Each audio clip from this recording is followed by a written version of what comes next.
Have you ever had a day where it feels like the whole world has a megaphone and they're all using it to tell you what you're doing wrong? Might be your partner questioning a decision you made for the kids. It might be your mother on the phone critiquing the way you keep your home. It might even be the cashier at the grocery store who gives a disapproving sigh at your coupon, making you feel small over 50 cents. These moments, they pile up. They become a weight you carry on your shoulders, a constant static of not good enough playing in the background of your life. Today, I want to talk about how we learn to turn down that noise, how we find a strength inside ourselves that is so unshakable that the opinions of others just bounce right off. I need to tell you a story. It's about the years I spent living inside an echo chamber of other people's disapproval. A time where cruelty became my normal. In a past relationship, I was told two things so often that I started to believe that they were my name. The words were, "You are trash. You are nothing." But it wasn't just words. Words you can sometimes try to reason with, to argue against. His ultimate way of making me believe it was to spit in my face. There's really no way to describe the feeling of that. It is a complete annihilation of your dignity. It is meant to make you feel subhuman, unclean. It is the physical proof of someone's contempt for your very existence. And for a very long time, it was proof I believed. I felt disposable, unworthy of even the most basic respect. I walked through my own life trying to become invisible, to take up less space, believing that if I could just be quiet enough, small enough, perfect enough, that it would stop. But cruelty like that, it doesn't need a reason. It just is. And if you are hearing this and you have known a version of this humiliation, whether it was a word, a look, or an action that made you feel less than human, I want you to know something right now. I see you. And what was done to you was wrong. The shame does not belong to you. It never did. And it wasn't just from a partner. This chorus of disapproval came from family too. My entire life, I was compared to my father. And it was never a flattering comparison. It was a weapon. I would get a spark of an idea, little business I wanted to start, a craft show I wanted to try, a way to maybe, finally, find my own path and my own worth. And the response would be, "You're just like your father, all ideas, no follow through, it'll never last." I'd pour my heart into making our house a home. I'd decorate a room, arrange the furniture just so, trying to create a feeling of peace and beauty. And someone would walk in, look around, and say, "This reminds me of your dad's place." And the tone said it all. It was a condemnation. It meant the space was flawed. And by extension, so was I. I felt like I was carrying a curse, a genetic flaw that meant I was fundamentally broken, destined to fail at anything I tried, destined to create chaos instead of beauty. The dream to build a better life, it just felt impossible. Because how can you build a new house when you're convinced, and when they've convinced you, that the very bricks that you've made, they're rotten? The deepest cuts, though, they came when I tried to change my story. I wanted to go to college. I wanted an education. I wanted to be somebody. I can remember the spark so clearly. I'd think, I could be a teacher. I love children.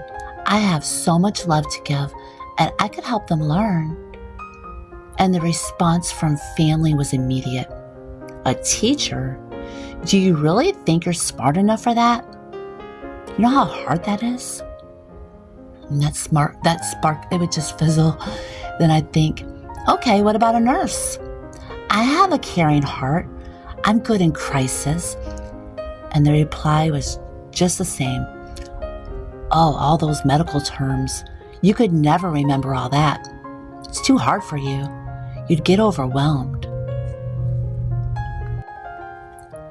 One by one, they snuffed out every spark, every dream, until I stopped sharing them altogether. I built a prison for my own potential, and I was my own jailer, standing guard with a sign that said, "Don't even try, you'll fail." I look back at that young woman now, and my heart really aches for her. She was so brave to keep having those ideas, even when the world told her to bury them. Maybe you have your own version of this. Maybe you've hidden a dream for a small business because your spouse said it was a waste of time. Stopped inviting people over because your mother always has a comment about the state of your home. Maybe you've given up on a hobby you loved because someone made you feel silly for loving it, enjoying it. That is the weight we carry. And I am here to tell you, it is time to set it down.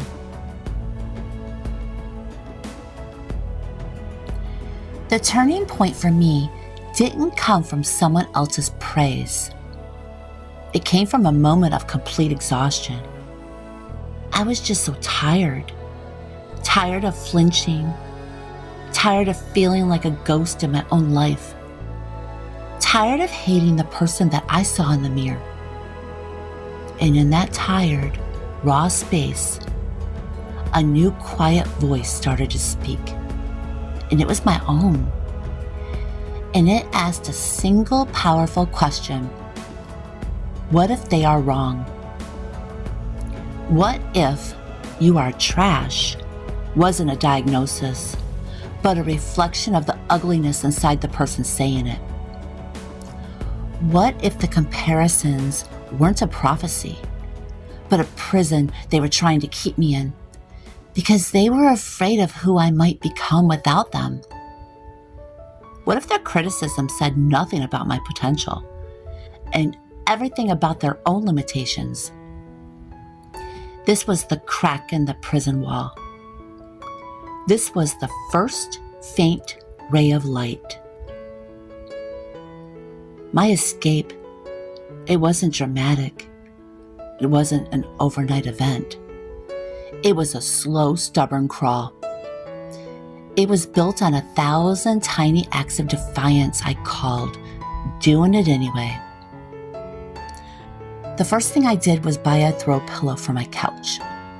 It was a bold floral pattern, nothing like I was supposed to like. I put it on the couch, and I stopped and waited for a comment, and when it came, I took a deep breath. I looked at that pillow and I said to myself, I like it, and that is enough. That pillow was my first brick. Then I started to write, just for me, in a private journal. I'd write a paragraph and the voice would whisper, "Who do you think you are, a writer?" And I'd write, I am someone with thoughts, and that is enough. That was another brick. Then I picked up a paintbrush. I painted a simple nature scene. It wasn't for a gallery, wasn't for praise. It was proof. Proof that I could create something from nothing. Proof that I was not nothing. That painting was a cornerstone.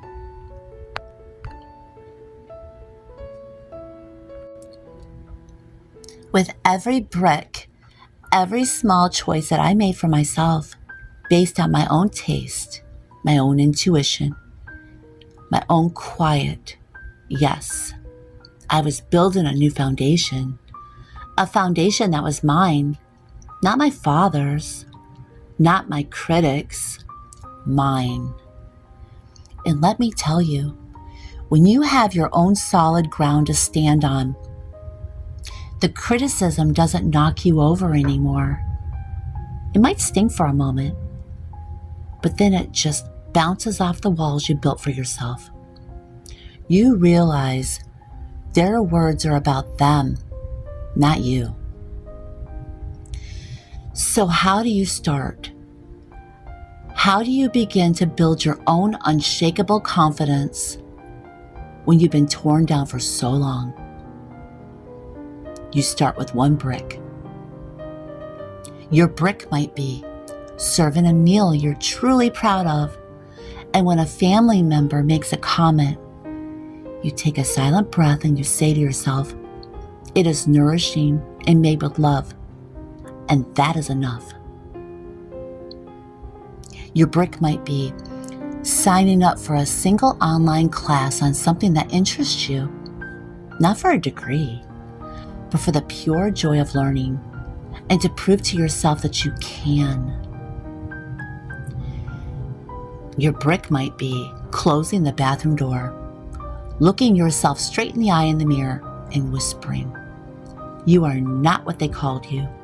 You are strong. You are capable.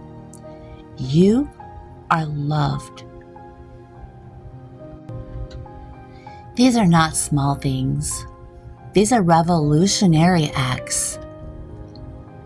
They are taking back the power to define who you are. The world will try to tell you who you are until the day you die. But you get to decide if you believe them. You are not the broken reflection they see in you. You are the artist of your own life. You are the quiet, fierce guardian of your own spirit. You are the architect of your own peace.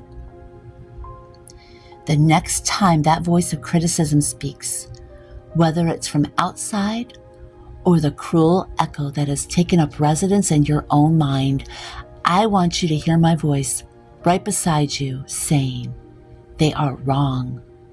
Your ideas are valid. Your taste is beautiful. Your dreams are worthy. Your strength is a quiet, humming force inside you that no one can ever, ever take away. Protect your spark. Nurture it in secret if you have to. Guard it with your life. Let it grow in the dark, quiet places of your heart until it becomes a fire that warms you from the inside out. A fire so bright that it casts its own light on your path. And a fire so strong that no one else can ever extinguish it. You are not what they called you. You are a masterpiece of resilience. You are a story of survival. And you are so much more than enough. And I'll see you next time.